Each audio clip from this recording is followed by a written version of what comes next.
Pileggi Technical Services, your computers and electronics concierge service. Welcome back. As you can see here, we're looking at a Sony Vaio laptop. Now this was dropped off by a longtime client. In fact, if you remember back on episode 3, I did a laptop repair on a Toshiba laptop that had a broken charger port. Well, that was the same guy. In fact, that laptop belonged to his son, and at some point they went out and bought him this computer, which of course is now broken. The problem with this particular machine, as reported to me by the father, is that one night the son was just playing around on the internet and he got some kind of a notification that his identity was going to be stolen if he didn't pay some ransom to this person.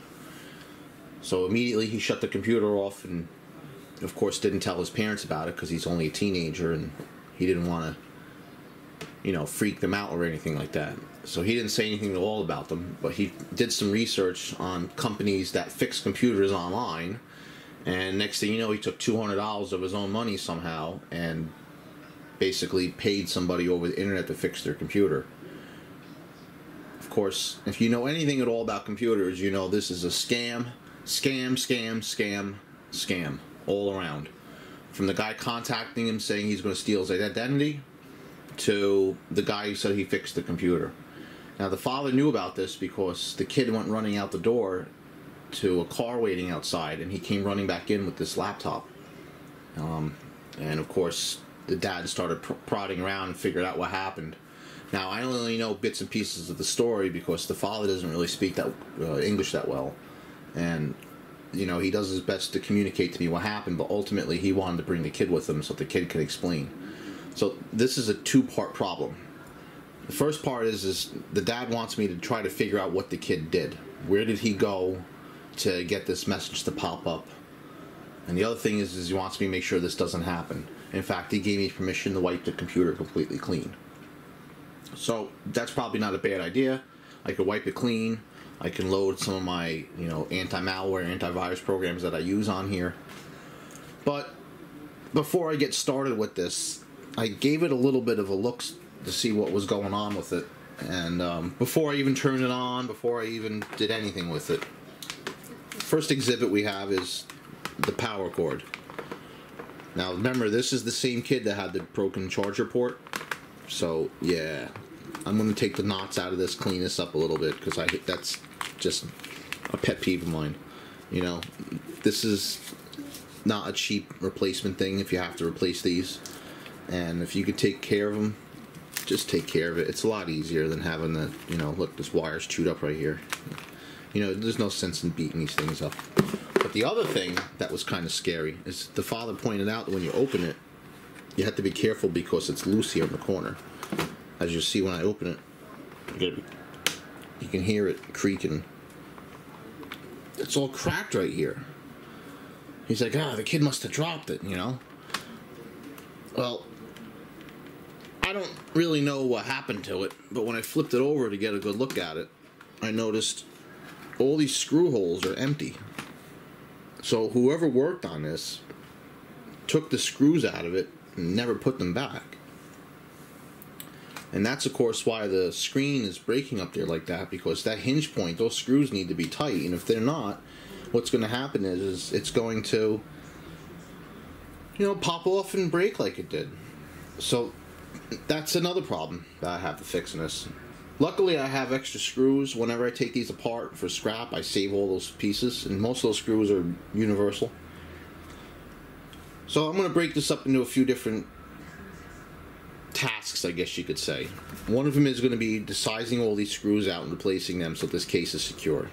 The other one is going to be to boot this computer up and give it a poke around and see what's going on with, what programs this kid had installed on here from these people. His dad said there's some new program on the desktop that these scammers, I'll call them, put on here. I'm not sure what it is. I haven't gone into this computer yet. I did notice that it has the external, I guess you can't call it an external battery. It's more like a extended battery that kind of sticks up over here, because normally you'd be on these feet But that extended battery that sticks out there kind of gives it this nicer incline for when you're typing. But with that, let me just cut the video here. I'm going to get some screws out. We'll get this put together tightly, and we'll revisit what it looks like inside. Well, here's where we're at now. I got the case apart, and we can see why this is folding on itself. This piece right here completely broke off, and the two holes back here, this is screwed in from the back and the piece is held in from the front, and then when the case is snapped in, a second screw holds this all together. So this whole corner here is only as good as this piece, which we can see right here. So this is going to be a little challenging. I don't have any kind of glue to hold this in now. I have to get some super glue. I think that's going to be the way to do this. But this is going to have to get held in like this. And I have to get something fast setting, maybe even epoxy. Something that's going to hold this and then be strong. And then I can screw it in from the back. But that's kind of cosmetic. A little bit of it's functional because this is the hinge point, but if I can get this secured, okay. You know, the rest of it's cosmetic. In fact, you can even see over here with this all separated. So if I can get this back tight again, that'd be great. I'm just going to actually go ahead and power this thing up as it is. It's just going to sit in my desk. I'm going to put the hard drive back in. Now there was a couple screws missing from that as well. I don't know how much RAM this has. I want to take a look at that because I'm curious to see before I turn it on. This is, like I said, supposed to have Windows 7 on it. I know the client was telling me that he saw the update for Windows 10 on here, but he didn't do that yet. So we'll see what we come across with this. And we have a total of 4 gigabytes. Well, here we are. We're hooked up to power. I have my 4-port KVM switch. This is actually the 3rd port. We're going to set it up. I have a keyboard mouse here, and I have my monitor there. I'm just going to power this up and see what happens here. Yeah.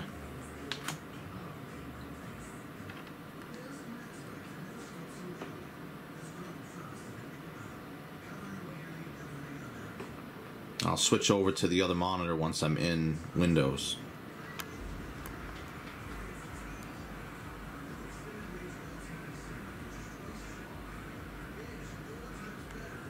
Now, I haven't started this up at all, so it's kind of interesting that's resuming Windows. This computer was completely shut down before he handed it to me. Alright, I went ahead and set everything up here. It just took a second to initialize the drivers for the keyboard and mouse. But I went ahead and changed the monitor to my main monitor here so we're not looking at the laptop. And I went into the system properties here. And I happened to notice that this is running Windows 7 Ultimate. Which, like I said, there's a sticker on it for Windows 7 Home Edition. Also, this is a 64-bit edition of Windows, which is nice. It's telling me it's genuine. So I'm not really sure if it is or not, honestly. I guess I could download the validation tool and find out if it's indeed legit. That could be one of the reasons why he got infected on here, because those cracked versions of Windows come with all kinds of loopholes and stuff in them to allow hackers to come into your system later. That's why I strongly recommend actually purchasing a legitimate Windows disk and a Windows license if you're planning on putting Windows on any computer. It's much more worth the money in the long run than to worth the hassle in the end to have to, you know, lose your stuff because you decided to go the cheap way or the free way even, and just download some kind of a cracker program and just crack the key. Of course, I can't say that I haven't done stuff like that in the past. You know, a lot of software that you buy nowadays is a lot of money and they don't come with demos. So maybe you do download a cracked copy first to see if it works. I've done that before, honestly. You know, but a lot of the times I go out and I buy the program because I like it and I don't want to lose my files. So that just goes without saying. But at the same token, you run risks while you do that, and it's still not a good idea. You're better off, you know, seeing when they run trial periods or when they have introductory lower prices on these things and just going that way about it. But anyway, with this machine, we're going to have to see what happened here. Now, I can go through the history on Chrome, I can do all that kind of stuff, but I really don't know what I'm going to find that way, you know. There's a good possibility that this kid's savvy enough to go ahead and, you know, clean his history, so there might not be anything there anyway. I do see that this has web root on it and a couple other little things running, so I'm going to go ahead and, you know, take a look at all these background system, you know, background tasks are running and what kind of virus programs this has on it. Check to see if this is actually legitimate versions of Windows 7 Ultimate, the whole 9 yards. And I'll come back when I have some kind of, you know, information. Well, I came across a couple interesting things. First of all, he's got the sidebar gadgets enabled, which I've heard that there's a lot of security issues with those. But I think most of his problems are coming from the fact that there's some pirated software on here. I found Adobe Photoshop CS2 on here. I also found that there's FrostWire 6 on here, which is a popular peer-to-peer program. I'm sure there's some kind of torrent stuff on here too. So yeah, I'm going to go ahead and say it's safe to assume that there's definitely some kind of malware and virus stuff running on here. So I'm going to go ahead and just keep poking through. I've disabled a couple things, like his Skype temporarily, because I want to have a nice clean internet connection here. I don't want a bunch of stuff popping up while I'm trying to do things. So that was done. But yeah, I'm going to go ahead and just poke around here a little bit more and see what we got. Now we have some questionable things in his Chrome history here. This actually confirms the story that the dad was telling me about the kid getting contacted. I still don't know how that happened, but what I can tell you is that this kid visited every resource he can find. He Googled all kinds of stuff here, and this is right around the date he started. First, he added a couple different extensions to Chrome to try to help block ads. He bought some kind of program here. It looks like there's a couple different things he purchased. Somehow they set Citrix up on the computer, and somebody actually came onto his computer from somewhere else and installed a bunch of stuff. Now the problem is, everybody has their own way of doing this. I have my own way too. When you have a lot of different things installed in your computer that are trying to do the same thing, you get into big time performance issues. Like if you have two virus programs scanning, they're both scanning at the same time. That's resources that you don't need to be taken up. So you just get one virus program. You use a good malware program, a good virus program, and maybe a good ad blocker. And that's all you really need. There's a lot going on in here. So I actually printed out the history, showed the dad because he wanted to see that. The kid even went out somewhere and bought some kind of a, you know, one of those prepaid credit cards that you can use, and I guess he took his cash and used the prepaid credit card because he's a teenager, and the dad is going back and forth with the companies that he dealt with because, you know, he's a minor, they should have never dealt with them, and it's a whole big headache. It would have been just a lot easier if the kid mentioned to the dad what happened, and he would have brought the computer to me from the get-go, and we could have fixed it the right way. You know, a lot of these places, I don't trust that online stuff, you know. That's a big business nowadays. There's a lot of these places that do it. I don't trust it. I've seen a lot of videos on YouTube of people coming on your computer and pulling up your task manager and showing you the graphs that are in there, and they tell you, oh, this is bad, and then you have to pay me, you know, $200 to fix it, and they don't actually do anything for you but just take your $200. It's a shame.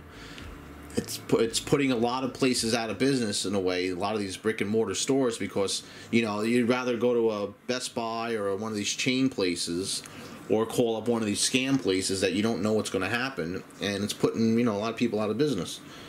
And, well, maybe I'm foolish for getting into it at this time, but maybe at the same token, there's nobody else doing it right now, and I come to you even and fix these problems for you. and actually educate you as to what happened and how you can prevent it from going on forward. You know, a lot of places won't do that for you because they want you to mess your computer up so you can bring it back to them. I don't believe in that. I'm going to go ahead here and look at a couple of these things and see where he went and what's installed on here. I see that there has this Revo uninstaller and a video for how to download it with the crack in the serial code. So at one end, the kid's paying for tech support to fix his computer, but on the other end, he's downloading pirated software to try to fix the computer too. You can't really do that. That's where your problems are coming in. You know, it's a shame, and it's a lesson. You know, the kid is apparently really afraid to use this computer. So, I mean, if I was his age, you know, I'd be feeling the hot water I was in for sure. But I'm not going to pick on him anymore. We're just going to go ahead and fix his computer now. Alright, well, I let Malwarebytes run on the computer here for a little while, and it did come up with 29 different pieces of unwanted programs, potentially unwanted programs. So I'm going to go ahead and remove these. I did look through the list, and it's all, you know, that free stuff you download off the internet. And I'm going to let this do its thing, restart the computer, run another scan, and just continue the process. I have seen that a lot of these programs, when they find stuff, it's good to restart the computer just to make sure there's nothing out there reloading this stuff back in. And usually, you know, secondary scans end up bringing up more results. The computer just rebooted and decided to run CCleaner on here and see what this comes up with. Just doing the registry scan now. I already did the disk cleanup and that found not too much stuff, about 250 something megabytes worth of data, which wasn't bad. We're going to see what this comes up with now. I always save a backup with this just in case. But yeah, 294 registry errors. That's quite a bit. Now, what registry errors could be is, like, if you uninstall a program, there's still remnants of that program in the registry, like the registered file type or whatever. There's a lot of different things. And doing this registry clean goes and finds all those little strings and cleans them out. Because your computer has to read those references every time it loads that registry. So it's just a good way to keep your computer running smoothly. Also, taking out all the, you know, erroneous data that you didn't have through the disk cleanup makes it a lot quicker too. It's always good to clean up your internet cache once in a while. Because, you know, there are a lot of websites that you'll frequent a lot of. And, you know, having that kind of stuff in your cache isn't such a big deal. But those onesie twosie sites that you visit once in a while, that stuff still remains in your computer for a while. So why not take that out and, you know, have your computer speed up a little bit. But with that, I'm going to let this do a couple more scans and we'll see what we find. One of the things I'm going to try to do is get the key from this computer and check it to see if it's actually a legitimate key. And you can actually Google keys and see if they come up on lists of pirated keys. This is actually the key right here for this particular machine. I ran a script to do this. It's in the registry. You can see it, but it's written in binary. So you need to convert the binary to you know, the hexadecimal code here that you can read. Once you do that, you'll have no problem reading it. I'll put a link in the description to where I found the actual article on how to do that. Well, I didn't even have to type the whole key in. I got to the JJYR dash, and the rest of it popped up in Google automatically.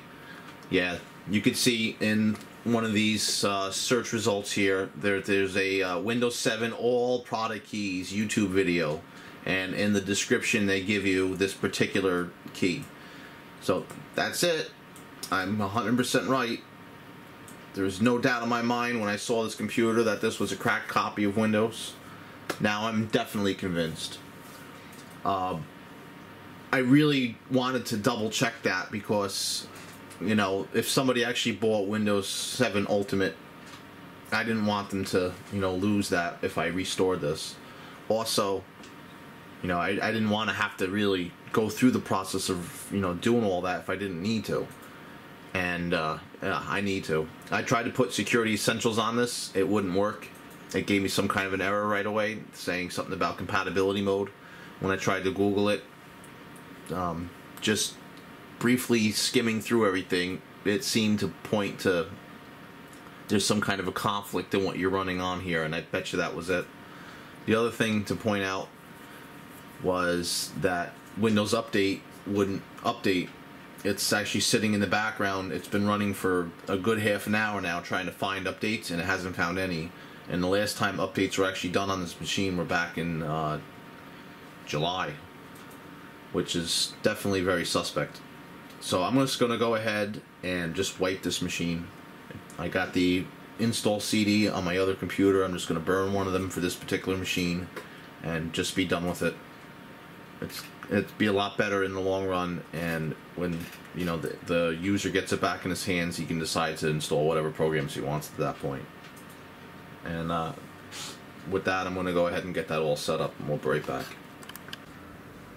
Just out of curiosity, I decided to run Hitman Pro, the 64-bit edition, to just see if there's anything else lingering on this computer that was found. And as you can see by the red border, yeah, it found 95 threats.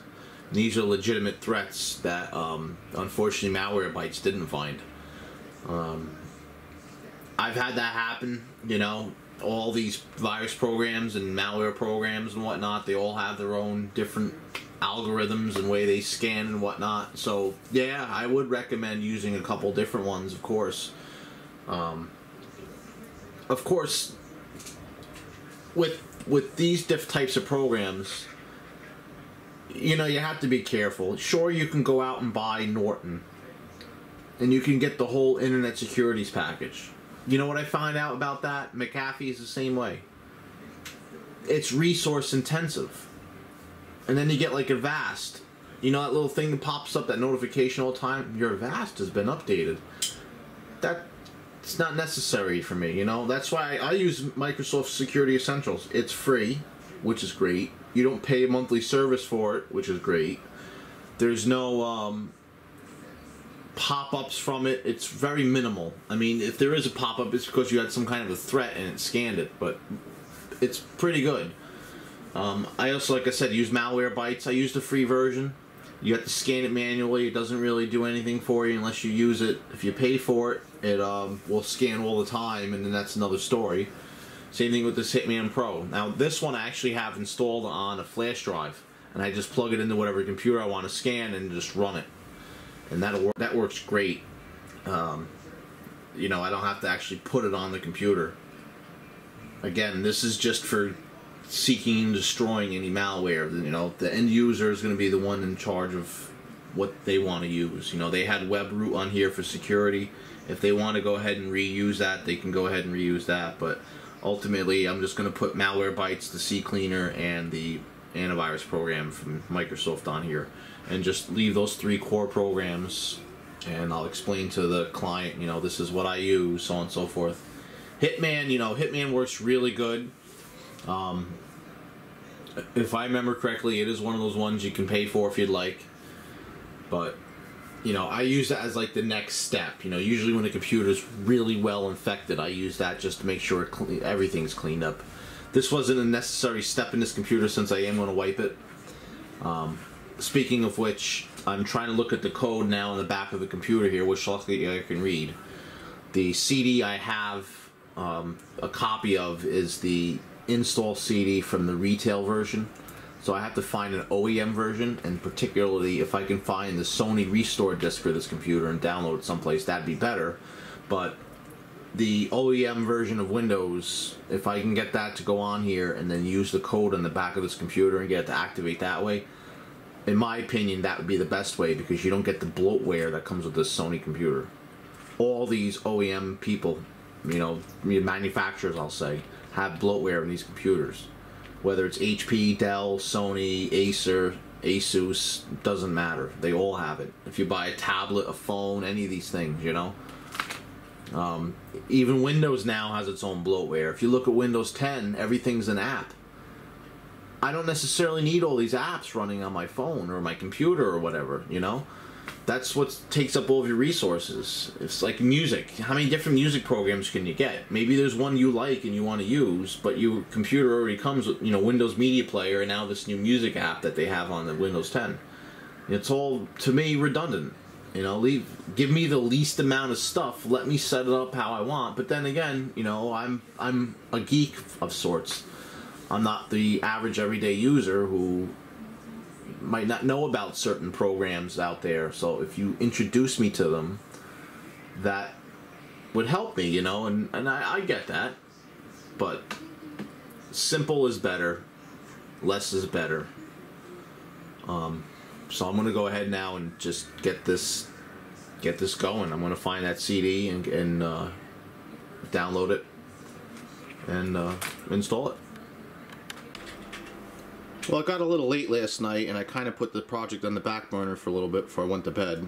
And I came back to it this morning and decided, you know what, rather than trying to screw around and put Windows 7 back on this machine when ultimately Windows 10 is going to be, you know, prevalent anyway, I said, let's just put Windows 10 on it. That's the best way to go.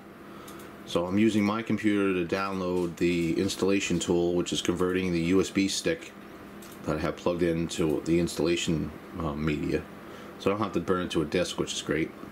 And once this is done, I'm just going to insert this into the machine and start installing Windows 10 on it. And at some point, it should ask me for the Windows 7 installation key, which I'll give it from the back of the computer. And then hopefully all goes well. I also have another USB stick plugged into the laptop, which is setting a backup of the documents folder and all the stuff that he has on there. So we'll have all that stuff as well. I got everything backed up on this computer to the flash drive, and I got the Windows 10 installation flash drive installed in the computer now, and that's going ahead and loading itself and getting ready to go here. So I'm just going to go ahead and let this go, and we'll come back when we get to a major development.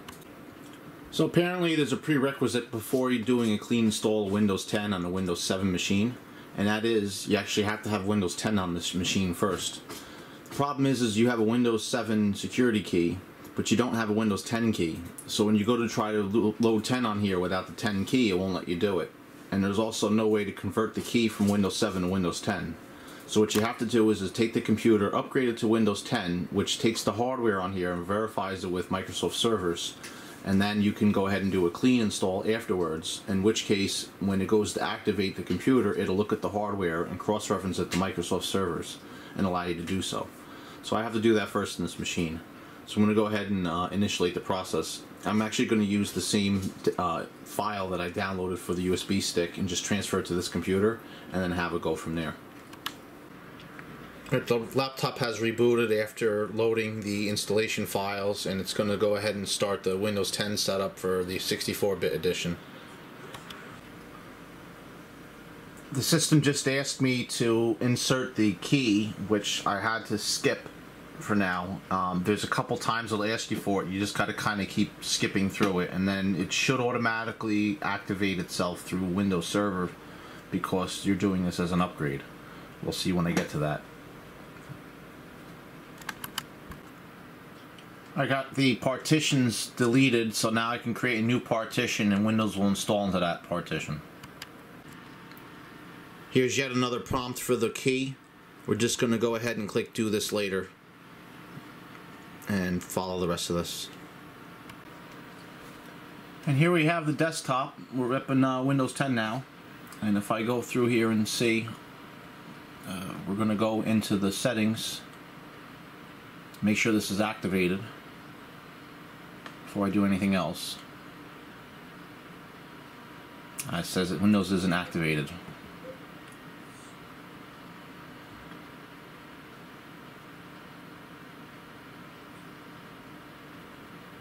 So I'm going to have to do some research here and find out why this isn't activating now. There's a command that I believe I have to run to get this to work, so I'm going to go check it out and see what it is.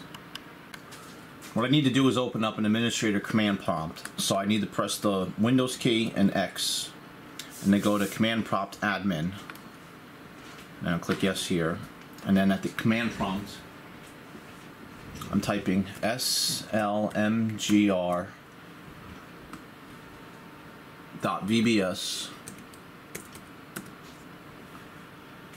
space slash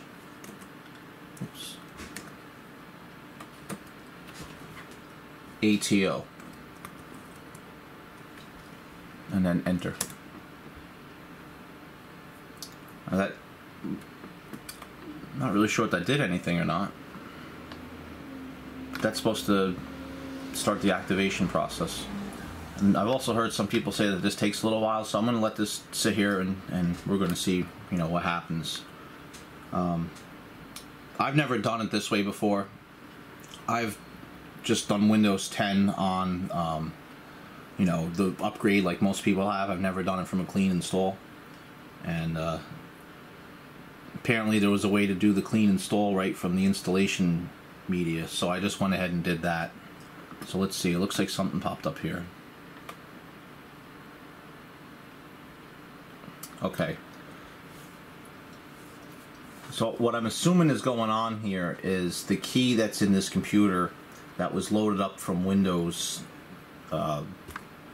Ultimate Edition that was in here was a cracked key, and I bet you it basically blocked that key from activating this computer.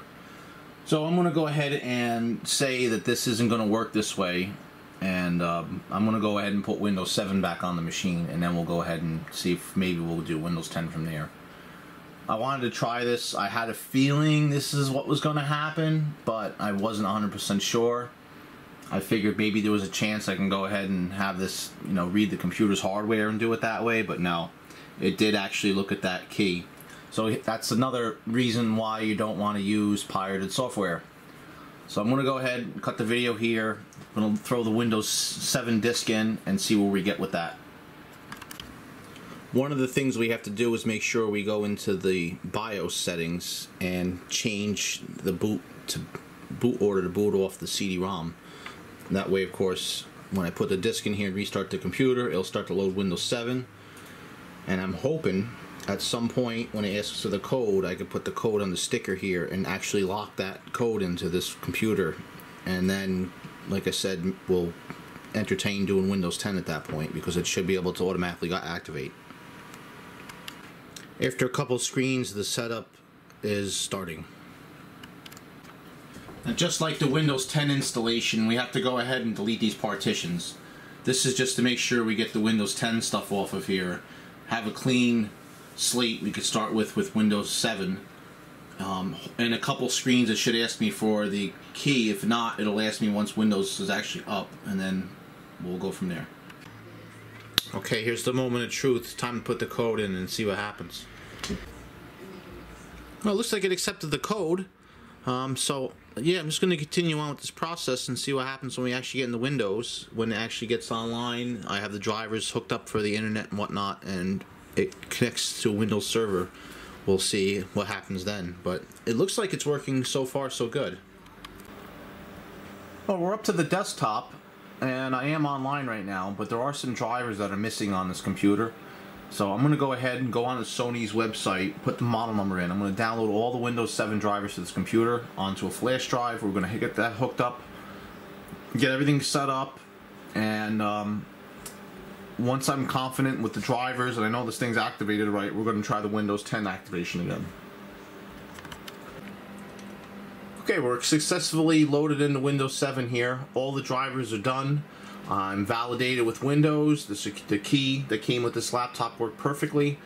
I even tried to load Security Essentials on here just to see if it would work, and it did. Scan the computer, no viruses, everything is golden.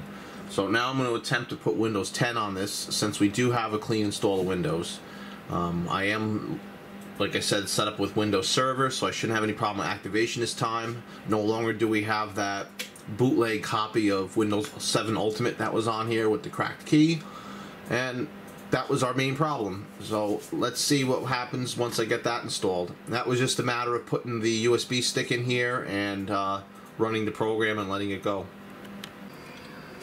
Well, I was a little paranoid about putting Windows 10 on this right away before letting it do any kind of, you know, sitting here and running on the internet for a little while, and I'm glad I did, because as you can see, it's installing updates. I just turned this thing on. It's been put to sleep for a little while, and to my surprise it had 198 updates. Well, it wasn't really a surprise, I kind of knew better. But anyway, I'm going to let this do its thing, because, you know, why not? I'm just going to put Windows 10 on top of this. It's already a clean install with Windows 7. There's no real sense in doing another clean install of an operating system, particularly when I don't have a code for it. I only can go by the upgrade. And everywhere I'm reading online says that this is just going to automatically update and accept the code that Microsoft will give it when it activates. I'm just not so sure about it, so I want to just let this go do its thing first. Because if I can't get it to go, well, at least I have a copy of Windows 7 running on it. Alrighty, well, I let the computer run for a few days now, and yeah, after 200 and something updates, I figured all was good. Tonight was going to be the night I was going to start putting Windows 10 on it, so I came home, got this no important updates was ready to go, which is great. Still don't have the Windows 10 little update here, but just now after dinner I come back and I find this. The Windows 7 Home Premium product key you've typed in is invalid for activation. To activate Windows, you need to use the automated phone system. Well, I'm going to try a different product key just to make sure the one I typed in is the right one. I did write it down off the back of the computer, so this time I'm actually going to just double check to make sure I wrote it down right. And if that doesn't work, well, we're going to do the automated phone system and give old Microsoft a call over here and see what we get. Hopefully it's a quick and easy process. I've never actually had to call them for any of these activations before, actually. So this would be a first for me. Usually it just goes straight through. Then again, this computer was given to somebody to repair. That was a little bit sketchy, as I've mentioned before. So who knows what they've done with the code. They've actually may have stolen this kid's code, which I really hope they didn't. And yeah. So I'm going to go ahead and cut the film here once again. I'm going to check this code out. Maybe give Microsoft a call, find out what's going on, and I'll be right back with an update on it. Well, I rechecked the code. It is the right code. I rebooted the computer. I didn't get that error message. I went to Microsoft's website. I downloaded the genuine Microsoft tool, which you could see here. It ran, and it tells me it is a genuine copy. So I'm not really sure what's going on now with this. I don't know if I trust this or not. I'm going to have to run this again just a couple times just to really make sure. There's also another command I can run like I tried to do with Windows 10 before and see if that will do the trick. Oh, and as we can see here from the system properties, it is not activated. So I'm going to go ahead and try this again. Come on, Schwartz. Come on, Schwartz. Come on, Schwartz. May the Schwartz be with you. Looks like it worked. Oh, that's a relief. Okay. Well, what I did was retype the code from the back of the computer. I did check that what I had written down, which is what I originally typed in. They were the same. Maybe I typed it in incorrectly. I was a digit off and it was still a valid code in a sense, but it wasn't a valid code. I don't know. All I know is it's got this nice screen saying activation was successful, and that this is a genuine, legitimate copy of Windows. I'm hoping that that process also put me on Microsoft's server for being eligible for Windows 10. Part of me wants to just leave this computer the way it is after this amount of time I've had it, but I would rather have Windows 10 on this machine, I think. Just from experience using it on my own computer, I think it's going to be the better way to go for this guy. So I'm going to go ahead and try to do that. What I think I will do is, though, I think I'm going to take this external hard drive that I have, which is only a 120 gig hard drive, and I'm going to plug this into this computer, and I think I'm going to ghost the existing copy of 7 on this, just in case I have to pull back from that Windows 10 installation yet again. I don't want to go through this whole process. So then I'll just re-ghost the image of this Windows 7 machine back to the computer.